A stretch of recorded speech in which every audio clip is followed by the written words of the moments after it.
everyone. So welcome to our webinar on cognitive overload and the impact of working memory at school, at home, and the workplace. Thank you to the Hive for inviting us to do this webinar. We are at home, in fact, so we've all got together and we are working from home. I believe that we had 25 signed up, but I can just see there's just a few on here now. So what we'll do is we'll continue, and if people pop in, then that's fine. But also the webinar will be recorded, and just like Janice said from the Hive, they'll share the link with everybody and put it on their Facebook as well. So once again, so thank you very much for joining us today. And hopefully you'll be able to share in the conversation. We do have the message box open here, so it'd be really great if people could share their own experiences with or knowledge about cognitive overload, working memory, or ask any questions, and hopefully we can be able to help answer them. So we're the team from Child HK, and we're an organization that supports children with learning diversities and their families and schools. We do assessments, but really we want to move beyond assessments, and that we really want to work as a bridge between home and school. And so that's why we've come together as a team. So we advocate the team around the child, which is an approach that comes from the UK.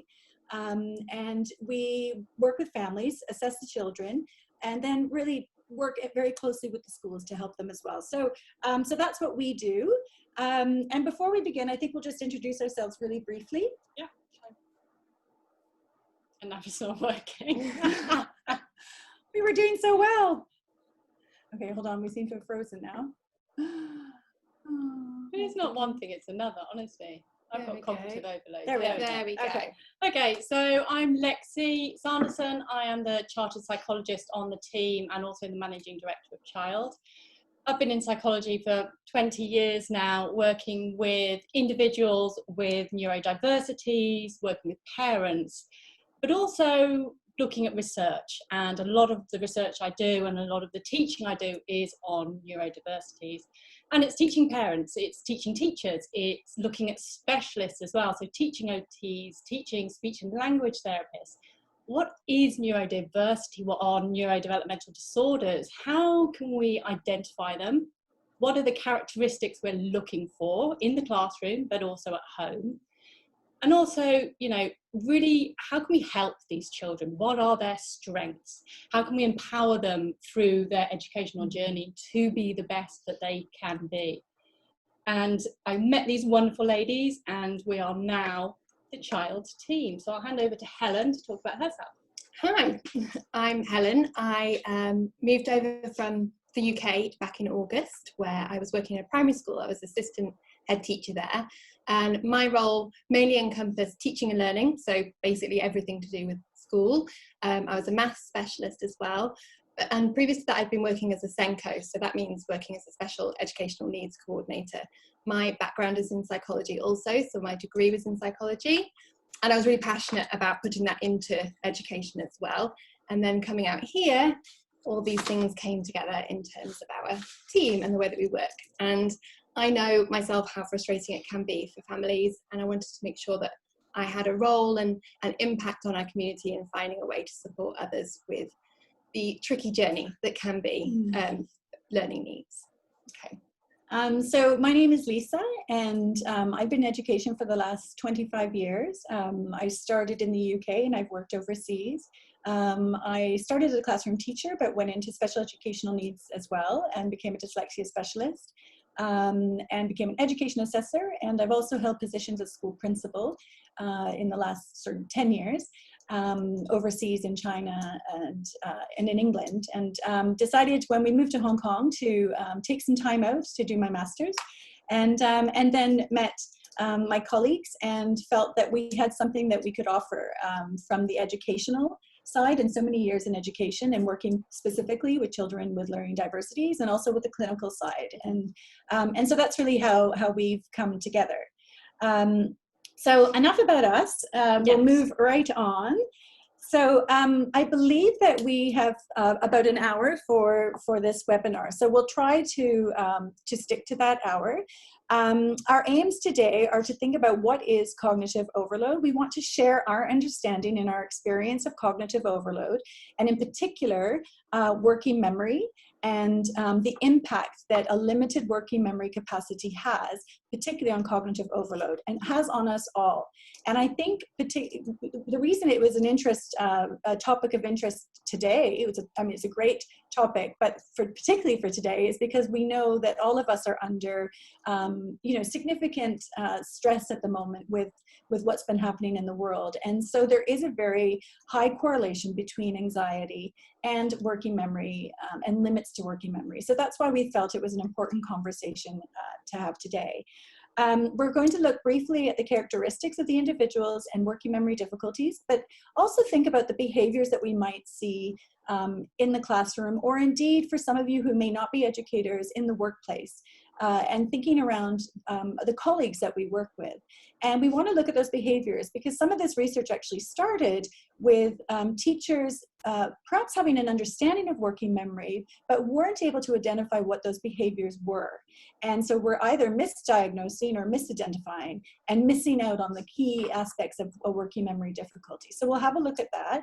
And then finally, we'll look at some of the ways that that we've learned in our own schools and classrooms about how to support children with working memory limitations and the implications for working memory in school and in the workplace as well. At any time, again, just please write comments into the message box if you've got questions, or you want to explore something different, or even have an experience. This research is an amazing body of research, isn't it, in the field, and it's growing all the time. So the last 10 years, there's been some real advancements with it as well. So we are learning too, but because of our experience and because of our clinical experience, this is what we can bring to the conversation today. Okay, so because we want to practice what we preach, and I know myself, I've got some limited working memory capacity. So we just want you to think about, we're going to try to access your prior knowledge. And that's actually one key skill that we would want to do in the classroom, is to help with our cognition, is accessing our prior knowledge. So we're going to access our prior knowledge about what is it that you already know about working memory. What do you already know about cognitive overload? Do you recognize any of the behaviors in yourself or in others? Do you have any experience working with children or adults in the settings that you're in? What strategies have you used to cope with working memory? So I've just done a classic and I'm just talking right through, which means I'm taxing working memories, but we're just going to take a little pause and just have a quick think about whether you can kind of access your prior knowledge about working memory, because I know particularly those of you in education are likely to have something in that long-term memory that you can activate so that you can engage more deeply with the session today.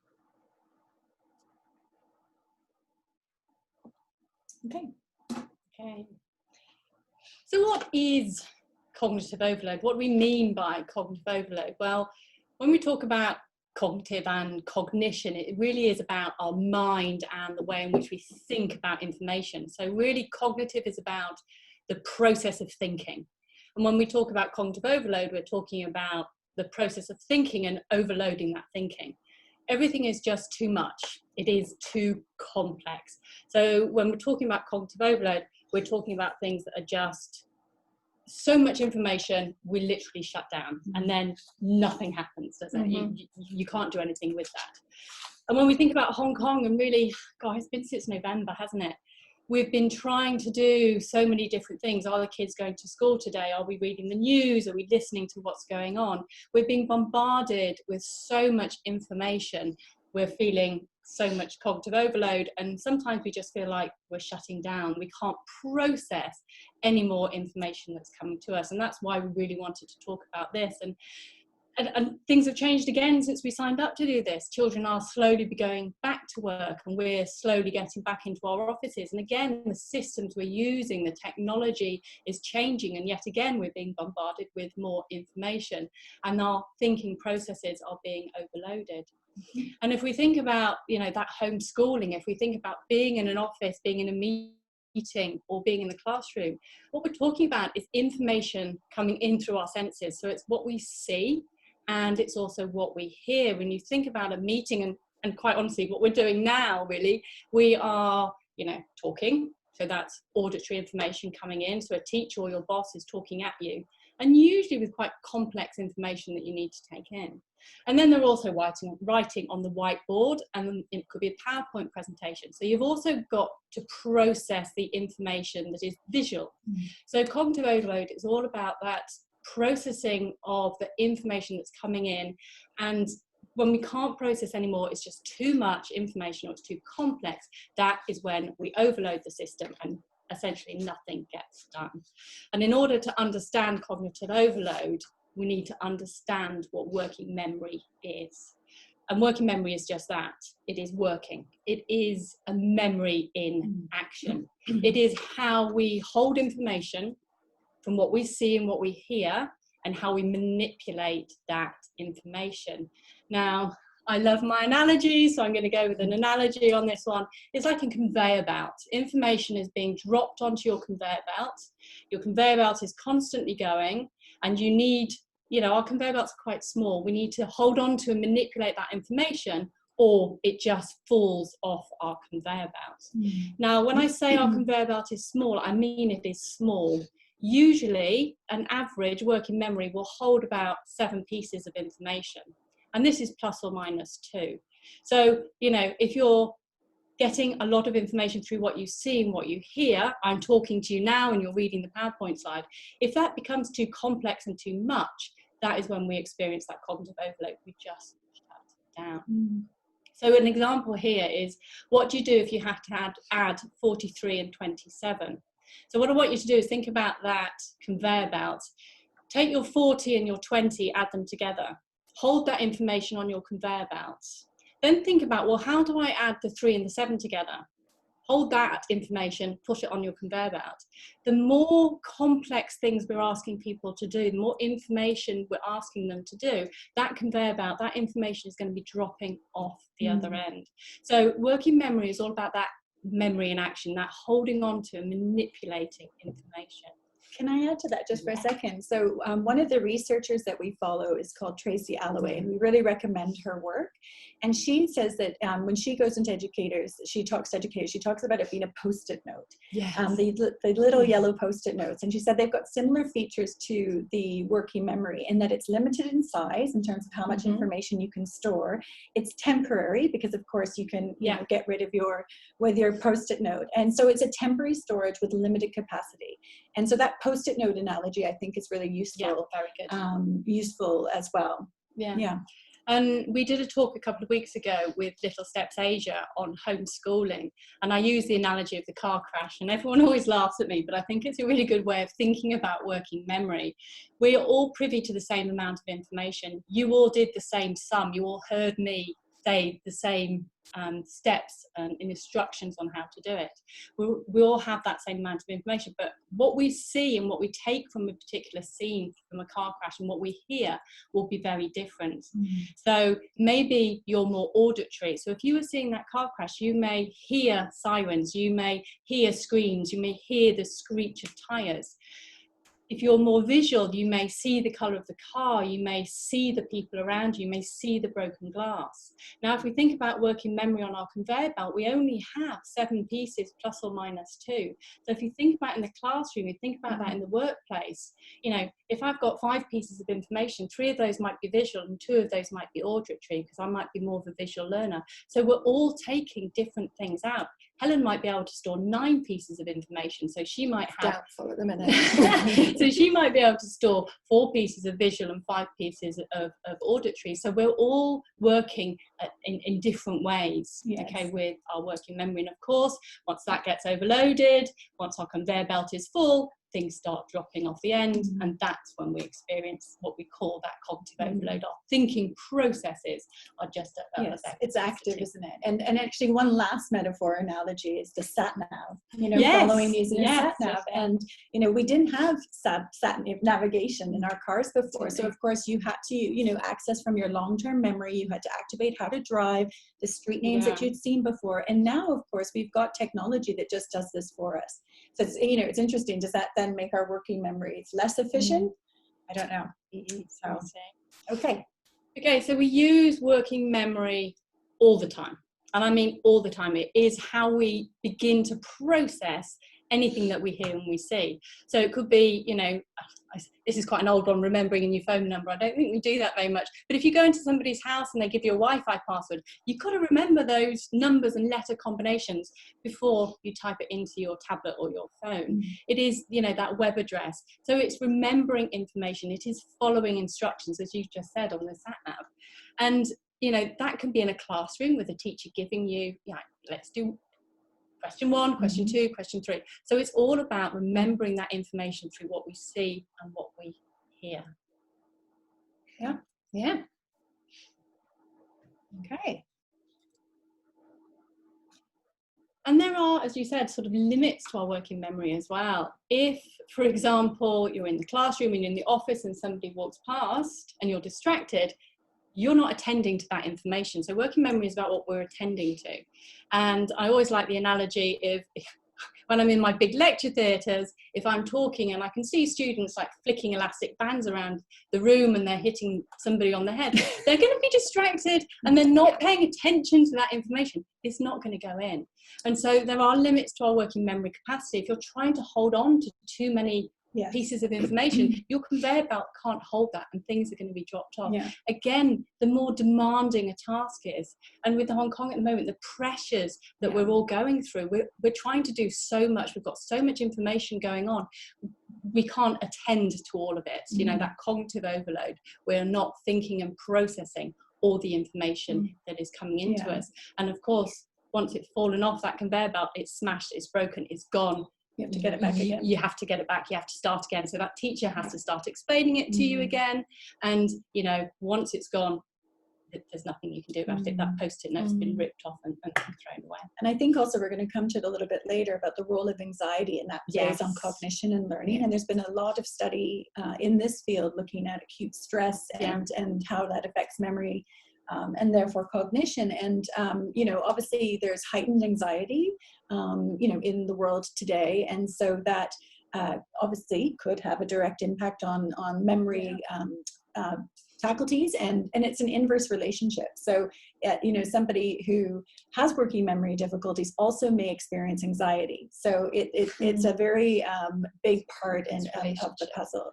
I was just going to share that comment that a boy I was working with, he was age 8, in one of my classrooms, and he said one of his comments about what happens to his working memory when he was in the classroom. This is his quote. He said, I was listening, but the information just slowly disappears. When it's long, the instruction, it sort of just disappears in my head. It just goes out and I can't keep it in. And I thought that was a really poignant one, because that's exactly what the working memory process is doing. It's temporary storage, it's active, it's working, it's your working brain. And so it's things like that when you're an educator, isn't it? To be a detective, to listen to those sort of comments that children are making, your students are making, just to see, does this fit in with perhaps a limited capacity? Similarly, working with an adult and working with the father of a child that we work with. And he said that he recognized some of these things in himself in the workplace, because he said when there's a presentation happening by one of his colleagues, he finds that he can just zone out. He's lost the gist of the presentation because he's just missed the details. It's become too much. But as an adult, he's developed strategies over time to be able to get himself back on track, and he's got some strategies around that. So it is something that I think we all experience to a degree, isn't it? Yeah, I think particularly at the minute when we're trying to wear so many hats as well within our own home. So whether you're trying to keep on top of what being in the house requires, you're also trying to homeschool, you're also trying to do your job. I know for myself, there's been a number of times when I've been trying to do some work and one of the children comes over and interrupts at that point, and I cannot remember what I was meant to be doing. You've lost the gist of the conversation. Yeah, but I think it's worth saying as well that, you know, previously we used to think that working memory was very structured and rigid, and there was not a lot of flexibility there. I think there's been a lot of research that we've been looking into in the past few years really on how we can help improve working memory, and some really interesting little things, and the little things go a long way to really improve our working memory. So there are some things that we'll talk about later that really gives us hope for children and adults. So we chose these 4 images because we just thought they were pretty characteristic of today. So, you know, I remember going to Teachers College a long time ago, and I remember that we were meant to think about our classrooms as being very bright, active places with lots of bold colors. You can see in the image of the classroom there, children's work displayed everywhere, but actually, understanding cognitive overload, understanding working memory for me as a teacher was something that was quite impacting at the time, because I looked at my environment that I had set up for the children and realized, you know, that's distracting and it could be too much from all the senses. So I know in my schools we went for the really neutral tone and really thought about the kind of environment that we're setting up for the children. So you can imagine a child whose working memory, you know, is very limited. That could be a very distracting environment.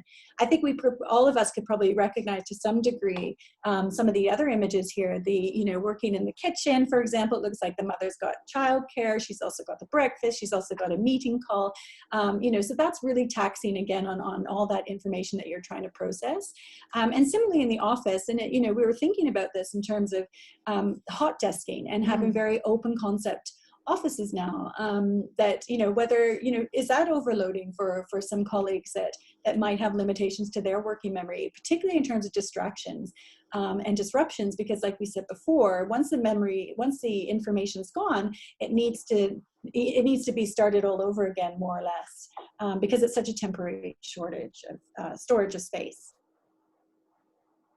Okay, so we in Child see a lot of children who have a deficit in our working memory, particularly for children who have specific learning disorders, so dyslexia, dysgraphia, dyscalculia. ADHD, now ADHD is a disorder of executive functioning, and our working memory is in our prefrontal cortex, so that is to do with our executive functioning. Autism again, so we are seeing a lot of children who have working memory deficits, and unfortunately working memory deficit is more of a predictor of academic outcome than IQ alone. So we really need to find these children and help these children in order to, you know, make them fulfill their potential, because there are things that we can do to help these children. Now, there's been some really interesting research that we've been looking into on high blood pressure and the stress and anxiety, and particularly in Hong Kong at the moment, you know, that level of stress, that level of anxiety is impacting our working memory. And I think we were talking the other day, and Helen came up with a wonderful example of, because she's new to Hong Kong, I was lost in Hong Kong, I didn't know where I was, I'm really stressed and really anxious, and I'm trying to give her directions on the phone, and she's like, it's not going in, I don't know where I am. You know, so just that level of anxiety reduces our working memory, and you can see it in people all the time at the moment. Yeah, absolutely. We've all said it, haven't we, that our working memory seems to be rock bottom. We just can't hold on to that information. It's cognitive overload. You know, we've got too much coming in from what we see and what we hear, and that anxiety, that stress is impacting us. Okay. So does working memory capacity vary between people? Yes, it does.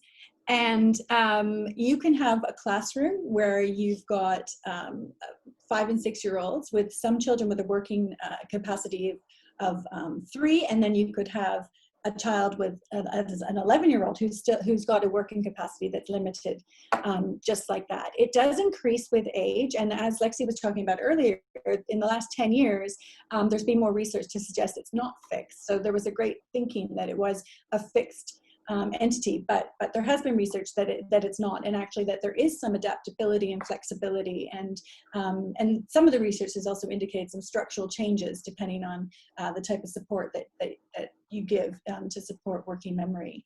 One of the factors that they discovered when they first started this work in working memory, which was so interesting, is that the question, this is about 20 years ago, again with Tracy Alloway's work, but the question that they asked was, what does a student or what does a child need to become successful in learning. And while they could predict that it would be an IQ score, or a decent IQ score, because there's just ample amounts of research obviously on IQ. What they did find actually surprised them, because they found that even if you had children within a classroom that had similar IQs, the one differential for whether a child's likely to be successful or not in their learning was working memory.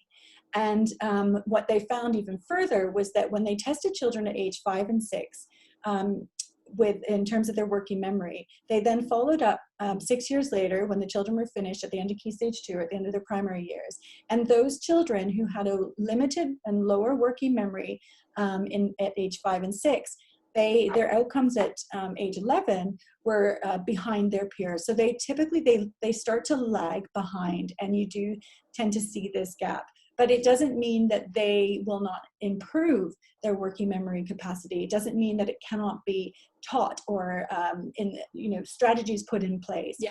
But there was quite significant research. So actually, when it comes to the work that we do, when we're communicating with schools, we really want teachers and schools and all of us and families to really understand the predictive factor of working memory, but also understand the impact it can have, because there's so many things that you can do in school that can really support anybody, and they're all free. They don't need ample amounts of training, because it's really just called amazing teaching and learning, and that's really what it comes down to. It's making reasonable adjustments and accommodations in the classroom. They're not going to harm anybody else. They're going to, they could meet the needs of many, many learners. So that's why I think it's such a, we think we're so passionate about this work. And we'll talk about that. Helen's going to talk a lot about that in a minute. And I think the thing is as well, one of the things that we're saying is the earlier that you know that somebody may have working memory difficulties, then the earlier you can put in some of those provisions, which is just crucial, because it means that instead of being the adult that's learned how to adapt to what they need to try and remember and come up with their own strategies, if you can model and train children from when they're younger, and that can only mean better things. So their metacognition. Yeah, absolutely. So in terms of recognizing working memory difficulties, we can think about it in a couple of ways. We can consider it in an informal way. So as a teacher, I might notice that a child is distant. I might notice that they seem distracted, or potentially that they're acting in a way that, like, as a bit of a class clown, that means that they're not engaged in the work that they're doing. So there might be those types of things. It might be that their emotions are all over the place, that they are lagging behind their peers. So all of these things we might notice as a teacher. Now, in a more formal setting, what we would consider is educational testing, which is what we do. And from that, we can see and we can identify with more depth how well a child has developed their working memory. So one of the things that we do is we use a digit span test. So we thought we'd quite like to try it out on everyone. So for auditory working memory. Yes, this would be used in auditory working memory because it is just through listening. We also do a picture span, which would be presented to the children as some pictures, and they needed to be able to tell us the order of those pictures back. But seeing as we're being heard, we're going to do the auditory side. So I might just get these guys to do it, but you can also do it from where you are. Should everybody have a pen at home too? No, they can't write it down. Oh my goodness, what am I thinking? No. Yes. Well, no, okay, listen. Well, they could do it as your answer if you wanted. Answer they can write down. Yeah, you could do that. Yeah. So, for example, I'd start out small with a couple of numbers, and then they get bigger and bigger. And also, can I just add something? Yeah. This is something that teachers could actually do. They could use the reverse digit span if they felt that there was, a particular. Yeah, I used to do it with kids when I was considering that as a potential need, that they were struggling to hold on to information. Yeah. So if I started with just 2 digits, and we're just going to do it forwards first. So if I said 2 5, then I would expect you to say 2 5. Okay, easy peasy. Right, so it would get harder and harder. So let's try 4 numbers. 4 9 0 5. 4 9 0 5. But in testing, we do it a little bit like we do it slower and more robotic. Yes. The kids always wonder what we're doing. You've reached my capacity now. 4, you're done. Okay, let's try a longer one. I'm going to jump to 7 digits. Okay, so see how well you can do this one. 2 4 6 3 7 8 6. 2 4 6 3 786. Yes, you got it. I don't know if they're reading off my book down here. I'm not sure. But I find myself when I'm doing it, I can only really remember those last ones. So it's got that Primacy recency effect. Yeah. Okay, so not too bad, but then we ask the children to do it backwards. So this is where it gets really difficult because you now have to listen and manipulate the information.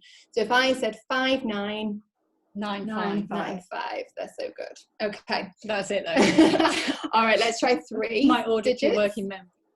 So it's 743. 347. Yes. Let's give them a little bit sorry. longer. It's okay, it's fine. I've got to rush because I can't hold it That's in my the thing, head. yeah. You notice with the children, they're like, as soon as you finish speaking, they're saying it as quick as they can. Okay, I'm going to jump to 7 digits and see if you were able to write this slowly down so I can really backwards. Okay, ready? I'm going to do robotic voice as well. 8, 3, 5, 3, 6, 7, 9. 9, 7, 6. That's all I got. Yeah. I just didn't even know. Because you're stressed. You're stressed. It's okay. So, but you can see from that what children are having to do all the time. Obviously, it's not a digit span test, but they're having to hold lots of bits of information. Because the other test that we do is where we say 7 bits of information that are letters and numbers, and then they have to take them and put them in order. So alphabetically and numerically. So that's an even larger tax on their working memory to have to manipulate that information further. And I think, Helen, that would be something that if you're in schools at the moment, or even in your workplace, and you want to bring attention to your colleagues or teachers or parents about working memory, to obviously talk about the theory, but also when I've done this before and we've done the digit span test, it's been really interesting when you do it in face-to-face with people, because they really realize what is actually involved in holding on to that information. I did it with my husband on a Friday night. I don't know why I chose to do it on a Friday night, but he was absolutely rubbish. So, okay. I was going to say, never go to a dinner party with Lisa because she does make you do it. I do Oh, make you people do? do it. It's your party trick. Okay. So why would that be important in the classroom then? Let's have a look. So, oh, too far. There we go.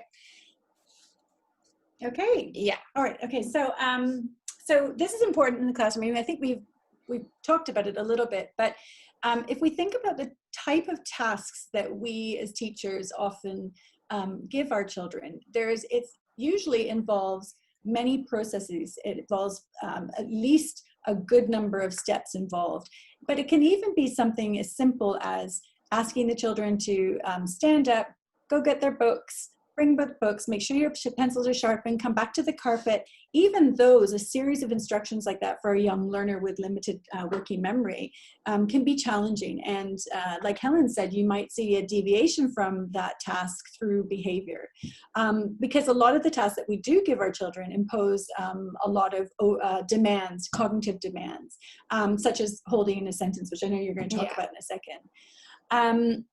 Anything that involves instructions, anything that involves, for example, as I know myself as a teacher, I had to really check my talk.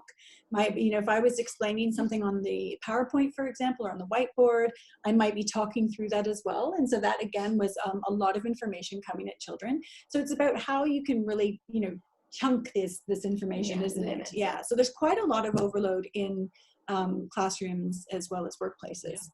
But it's thinking about the demands of the task and always thinking about that one learner and what are the demands of the task on our learners. Okay, so Lisa mentioned the sentence composition. So it's quite a simple process, we kind of think, writing a sentence. But actually, if you take a look at the skills involved in writing a sentence, there is many, many things that you need to do. So firstly, you have to come up with the sentence. You have to formulate it. Then as a teacher or as an adult, you'll be thinking, okay, is this vocabulary the best I can come up with? So do I need more powerful verbs in there? Have I thought about the sentence starter? Am I making sure that it's not repetitive? The grammar within the sentence, what's required here? And then, of course, you come to the physical act of writing the sentence. So the actual writing of it, the handwriting required, the spelling of each of those words, those are lots and lots of skills. And what we tend to see is the spelling and the handwriting are always the first ones to sort of, as Lexi said before, drop off the conveyor belt. So that's what you might see in the children's work, that you know, we definitely did that spelling. Like, they definitely know how to spell that word. You can do much better handwriting than that. I know myself, homeschooling, I've thought that many times with my own child, like, why isn't this the way that I know you can do it? However, with all of that overload, something has to go. So like it's really, it's got to be. And I know myself as a teacher, I would consider, what am I actually teaching here? What is the most important thing? Because if I comment on all of these things, it's too much. It's not fair. So what, like, find the salient bit of the teaching. Yeah, absolutely. Okay. So we've talked about this a little bit, but I think it's really interesting what you were saying before about lots of instructions just about get off the carpet, go to places, go and sit down, ignoring all the other teaching parts of it. If there's lots and lots of things that they have to do that are auditory, and that's where you might come in with those visual prompts, and so that they only need to look at it to remind themselves what they need to be doing, rather than trying to go back through the language that they've heard that they possibly can't hold on to as easily.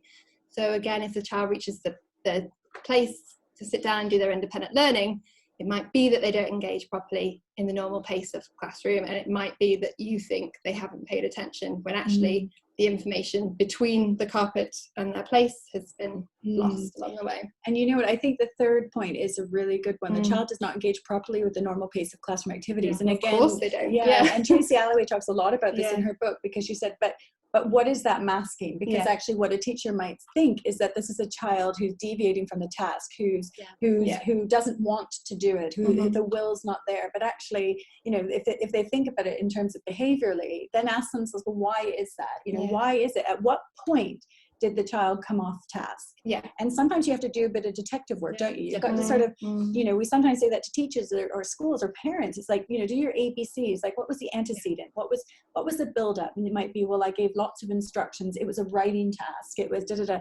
And then what was the behavior? Well, you know, I can think about my own children, but, you know, one of the behaviors might be, for one of mine, is just off task, maybe telling some jokes across the classroom because it's distracting from the task at hand, you know, and then what was a consequence for that? Well, the teacher, you know, perhaps the adult in the room was really, you know, maybe gave a consequence because the child wasn't on task. So it could look something very, very different. And I think that's one of the most important things for all of us as educators. But also in the workplace, you know, if you're working with a team member who just is not able, who's reached that overload, the demand of the task is too great. Usually me when Lisa just talks. My auditory working memory, I just can't do it. So you sit down and pass it to you. Like, but you've got to be very aware, and we are talking a lot about the classroom, but you know, these principles are the same in the workplace as well. Be very aware, and we'll talk about that a bit more on how we impart the information. Great. So what is the cause of low working memory? It's becoming more understood, I would say, isn't it? I mean, I think it's there's a great body of research, and we were just saying, the last 10 years. And we were just saying actually that at the end of this, it'd be really worth people who are very interested in it to really start to look at the work that Tracy Alloway has done, but also just the abundance of research that's on like stress and anxiety to do with memory, but and also on mindfulness, because there are certain things that are coming up in the research that are you know, helpful to it. It's not strongly related to an individual's background, so I think this is a very important one as well. And again, in the research that they did, that Alloway did, Dr. Alloway did a long time ago, is that they realized that they took all of the different variables and did controls around that. So they looked at so it had nothing to do with, for example, the mother's educational experience or the socioeconomic status, intelligence. You know, this was very much a brain-based disorder difficulty. So I think that's a really important one, but we can't assume just because somebody comes from a very resourced talk-a-lot family that there may not be an underlying difficulty with working memory. This is not about taking them to museums and exposing them to different books and that absorbing of information. This is specific strategies. Okay.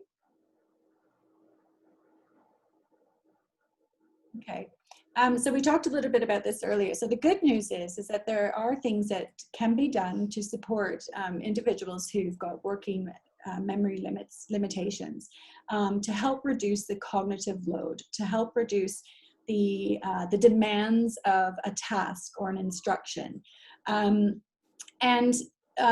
we talked about whether, you know, about 10 years ago, it was thought that working memory was a fixed was a fixed entity, but actually it's been found to be more flexible and adaptable than originally thought.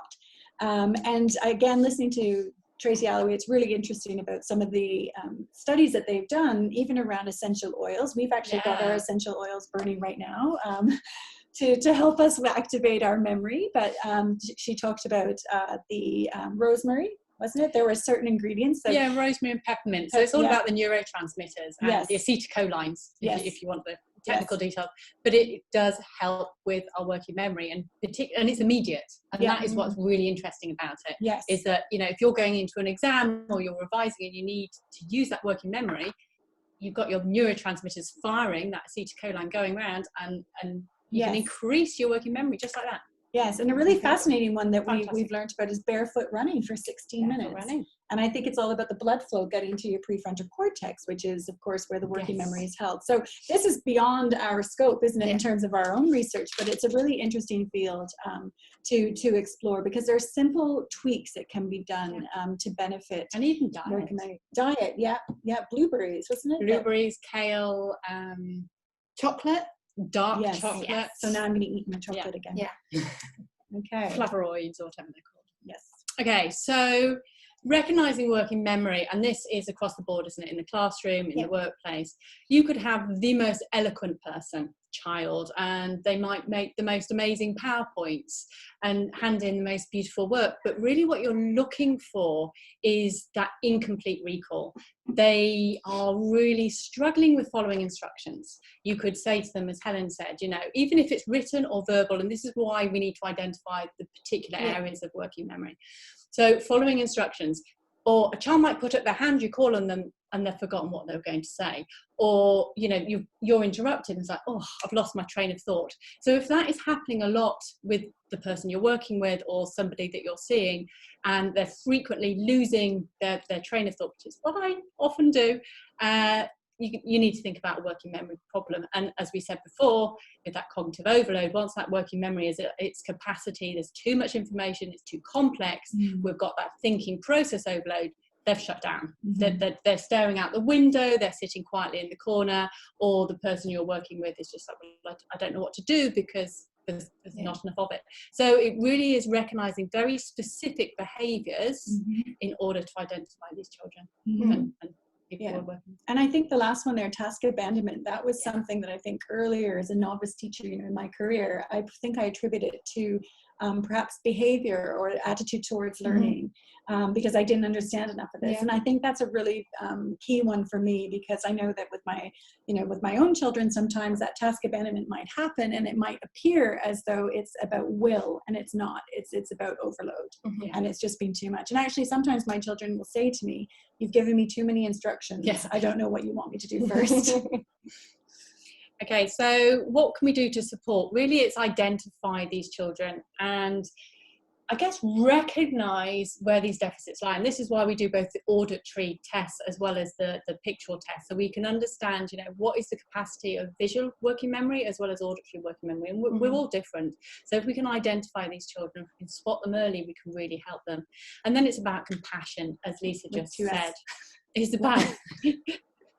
With 2 S's, we'll put it in there after. That's my dyslexia. So I've got everything. So it's about compassion. It's about understanding these children. These children aren't defiant. These children aren't doing it on purpose. They're not staring out the window because, you know, they want to sort of do that task avoidance. It is just too much for them. They are being overloaded with that information and they're switching off because they've lost their train of thought. They don't actually know what they're doing. And we need to be mindful of the way we're presenting that information. So if you've got a child who really has an auditory memory, working memory deficit, then you need to be presenting them with more visual information. If you've got a child who's got a visual working memory deficit, it's about presenting them with auditory information. This is really important when you're working towards exams or you've got a lot of that cognitive load and you know how you can help with the instructions.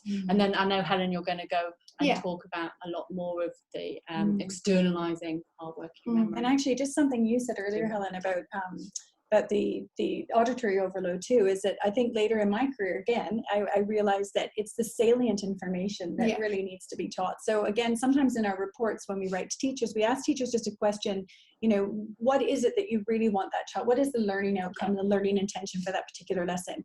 Because it, you know, if it's everything, if it's spelling and grammar and da-da-da and da-da-da, a child with working memory is set up to fail, not to succeed. And so, you know, for students that have this overload, or for your colleagues, it's like, what is that salient bit of information that you want them to come away with today? For what is that one learning outcome? And exactly, and making it explicit. Because I think, again, we tend to do that, don't we, sometimes in the classrooms, where we expect a lot of our children, but it just sets them up for failure, not necessarily for success. Or you think that they haven't got it, so therefore I'll explain it in a different way, and it's just more language. Okay. All right. So thinking about strategies, tips, tricks, things that you can do to try and support. So again, these apply to children and adults. So the first one is playing with the order.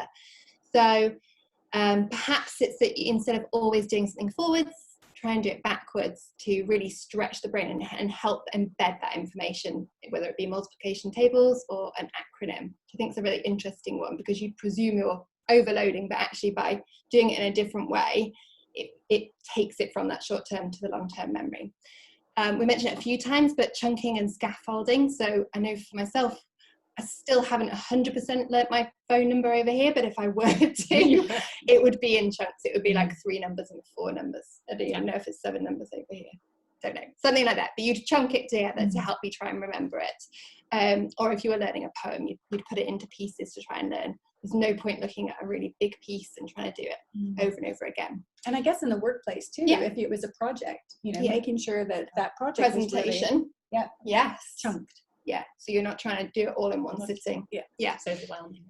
Number 3 is about an imaginary journey. And I think this is an interesting one. I remember doing some training on memory and being taught this technique of thinking about a journey and making links between the information you need to try and learn. And actually, some of the children that we've worked with just did this automatically. And I don't know whether they've been taught how to do it, but it was fascinating. They'd look at 5 pictures and just automatically create a story. And sometimes they'd be telling the story in so much detail they wouldn't have got to the end of it, because it's time limited. But it's a brilliant way of doing it, because then what you're doing is creating that visual image within your head. Number 4 talks about consistency. So you're looking at routine, how frequently you're practicing something.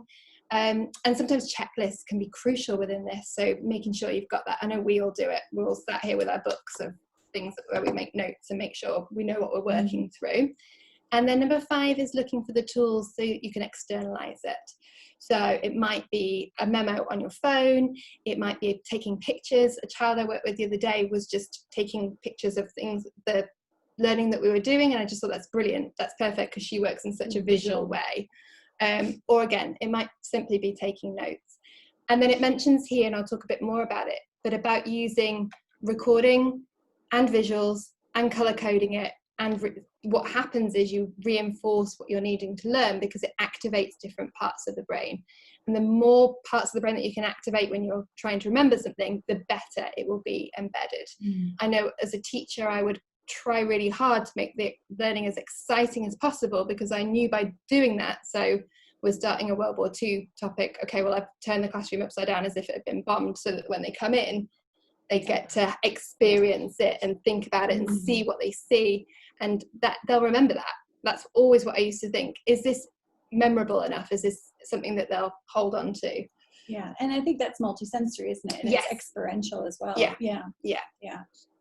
Okay, so can I just add one last thing to that too? I think something that we talk a lot about is that it's really important to work with your students to understand what works. So I think a child I was thinking about too, who could do that, the story mapping and associating the pictures. But I also had a child I was working with, and she was struggling with like mnemonics, because it was too much for her auditory work. You're adding extra. But almost like talking to the children and making it explicit about what you're doing and why you're doing it. And they can tell you themselves, can't they, about what works for them. Well, but that's exactly what it is. It's that metacognition of knowing how they learn best is crucial. So here we've got a few different images. If we start up at the top, I don't know if you can see the cursor. Yes, there we go. So here we've got some mnemicons. So a lot of what I used to do in schools when training other teachers was to consider concrete, representational or visual, and abstract. And the fact that a lot of teaching happens here within the abstract, which is just no good for so many children. Me in particular, I was rubbish at maths at school. And so I recognised that just trying to work with numbers alone doesn't work. You introduce more complex procedures, algebra, whatever it is. If you just try and do it here, kids with working memory difficulties, all that work in a visual way, will struggle. So using something that's visual, and these work brilliant. This is Numicon. So I know I'm talking about children, but there's ways that this can be adapted for adults as well. But it makes a huge difference. I can see even with my own children when I'm saying something that they're visualizing tools that we've used to support their learning. So using something that's physical, then moving on to more of a picture that they can do anywhere, and then looking at the abstract side of it. So that applies to lots of things. So here we've got that multisensory approach that I was talking about before, with ensuring you're engaging different parts of the brain as part of their learning. And then down at the bottom is a mind map. Now, sometimes in an office, you might use this as a tool for thinking about ideas, coming up with connections, concepts. I think we did when we first started the business, we looked at this. But this is also a really good way to help children remember things and to picture them. So I used to do this for exams. I used to write down all my information in a picture, and then when I got into a test, I could see where it was. That it was over there. Especially what was that visual working memory. Totally, yeah. And I think also to the mind map, there's the thinking maps by David Harvey, and that's a great recommendation too, because again, you can work with different maps to see which ones help with different relationships. And they also organize it for you too, so it's good to not necessarily just give them a blank piece of paper, but to say what would go, give them some of the smaller titles. And for the older children, there's loads of apps now and computer programs for yourself if you're into mind maps. I do a lot with my tertiary level students. And then here we've got the visual timetable. So the reason I've included this is when you're thinking about the stress of a day and what's happening, if a child can't always remember what they were doing, it's really useful to have that thing to look back at and say, well, what was coming next? Sometimes you might use a now and next, which is literally just what's happening now, what's coming after. But this is applicable to all the kids in your class. And really, I think what you do as an adult as well is you make sure you write in a diary or on your phone, on your calendar, so that you can remember what's there. Down here, we've got note taking. So we should never really expect kids to just be able to take notes. That's a trained skill that needs modelling and supporting. But it can be really useful, particularly with older children, so that they don't just have to listen to the instructions, they've got them written down too. This one here just links back to the multisensory and doing something physically within, it could be smelly salt, so that again, that triggers the part of smell within their brain to help them remember what they're doing. And then the last one over here is a task manager. So that's taking the now and next and making it a little bit bigger, because it's breaking an activity down into small chunks. It's a bit like a to-do list that we would do as an adult, but for a child, it might literally be write the title, choose your sentence starter for the first sentence you're going to write, and with additional support there. Okay, so here we've got an example of what that might look like in practice. A really simple one might be a question that says, what is 3/5 of 3? And even divided by 3, sorry. Even as an adult, we might look at that and think, I have no idea where to start. So if we had a physical resource, you get the children to think about what it means, what it looks like, and ask them to show you. So if you had 5 cubes, like I do here, 3/5, I only need 3 of them because there are 3/5, and I can divide this by 3. If the question was 3 bananas divided by 3, it would be really easy, but as soon as you add language like fractions, it throws kids off. So if you can make it concrete for them to see, okay, well, 3 divided by 3 will just give me 1, so 1/5. So using those sorts of tools can help to embed that understanding further too. Okay, and then one more. You can tell when I do training, I always make people do things, so I apologize. Okay. Way to learn. Yeah, well, this is it. It's interactive, right? So this question's got lots and lots of words in it. So Zach spent a quarter of his savings on a gift and half of the remainder on a book. The book cost £12. How much was Zach's savings? Again, loads of written information, and as the children get older, this only gets bigger and bigger. So to expect a child who doesn't work in the abstract form to look at that and know what to do is a lot. So you would talk to the children about what's the information that is key, but what you can also do, really simple, is turn it into a bar model. So you take a piece of paper And that's all that you need to answer this question. So I've given them to these two as I'm well, so glad, they can have a go. So yeah, like, where would you start with this question? What is really important to begin with? Well, I can see that Zach spent a quarter of his savings on a gift. So the first thing I could do is work out a quarter. So I can go fold my piece of paper in half, and in half again, because I know that's how I find quarters. This is a year 5 question. So 9 and 10-year-olds. So I've folded it up into 4 pieces. And then I can say, okay, so a quarter of his savings was on a gift. So I'm going to write gift on that part. Okay, I keep reading. Zach spent a quarter of his savings on a gift and half the remainder on the book. The book cost £12. How much was his savings? So currently, gift is not important. I can ignore that bit of information. And that leaves me with 3 quarters. Okay, so he spent half the remainder on a book. So I can just fold my piece of paper in half. Okay, so half of it was spent on a book, and the book cost £12. Now I can see I've got 3 parts that cost £12. So I haven't practiced this with these guys, so they don't actually know. Okay.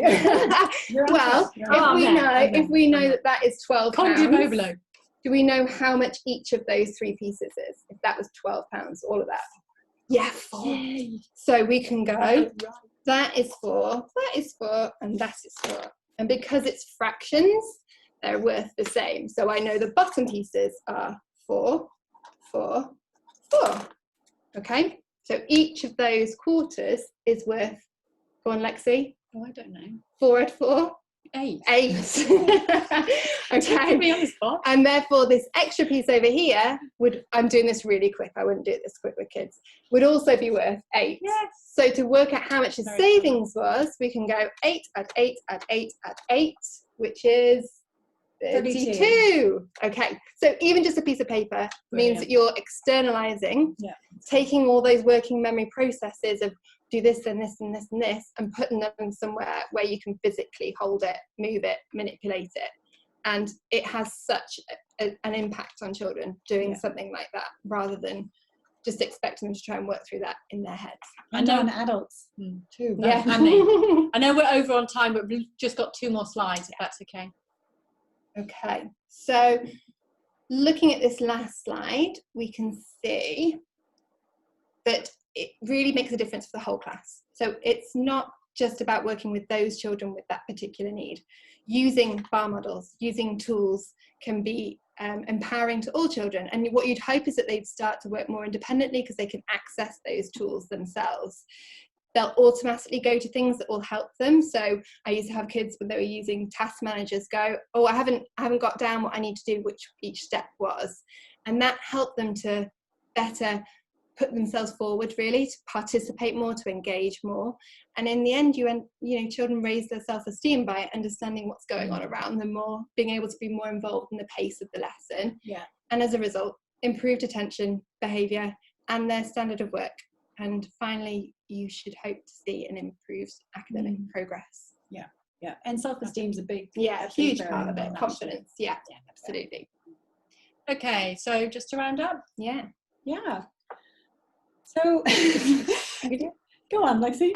Round up. I say we need to identify these children. They need support. If you know somebody, or your child has got a working memory deficit, you can see these issues that we've been talking about, come and get them checked out. We can do some tests with them, but just knowing that they've got an issue. Is it auditory? Is it visual? So we need to identify these children, and also acknowledge that it might be not as a particular huge deal as somebody might think it is. Some of these children are being identified as children who have ADHD when actually they don't. They're not inattentive at all. They just have a working memory. Yes, that's important. We need to support them.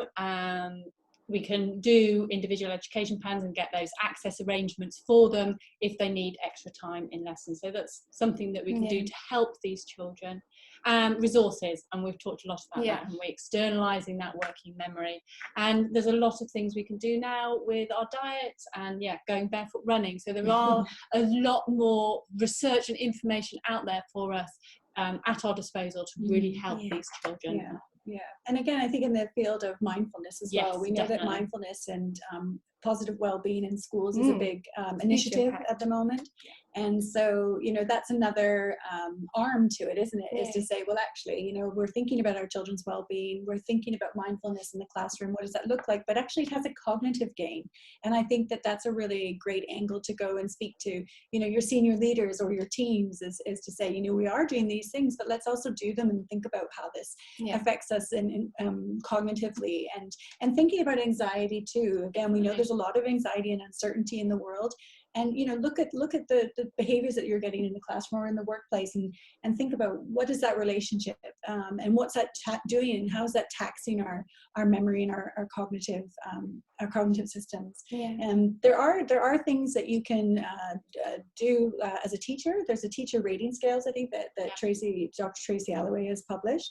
And that sort of just highlights with the kind of amber, green, and red code as to whether there's a student. So it's a teacher rating scale, so you can do that in the classroom by doing your own observations. Published by Pearson's, and then, you know, if you really felt that there was you know, there was a particular issue, then you would look to having the child formally assessed. And like Helen said earlier in the presentation, that, you know, these type of assessments, these standardized assessments, they look at different aspects of working memory and the memory system. So it gives you a lot more detail about how to support that learner. And then finally, we've got monitor, so addressing additional assessments. So you might well want to come back to it and see the impact of the strategies that you've put in place, and consider which ones work best for your child, or ask them which ones work best for you would be crucial. And also, that's something we do part of our company. We go back to the clients that we've worked with and say, you know, the strategies we offered, how are they working?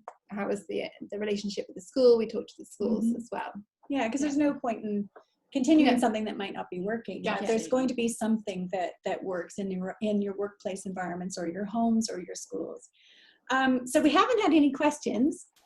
Should we give a minute? Does anybody have any questions that they would want to write on the chat, and we can answer a few questions for you, or any experiences yourself, or any strategies that you might have used in your own workplace or your own classrooms? Or we've always got the Facebook page and the website if you want to get in touch. In fact, our email's been up here in the top corner. Sure. Okay.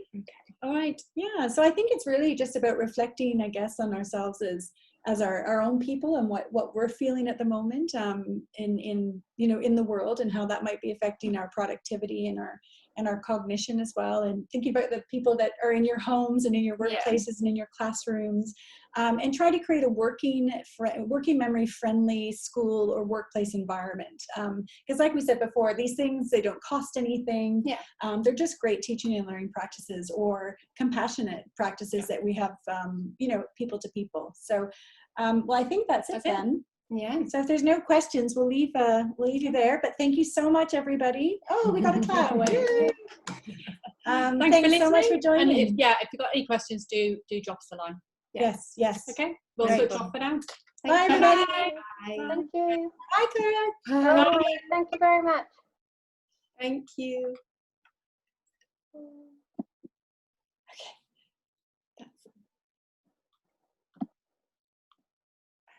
We can't leave because it's not us.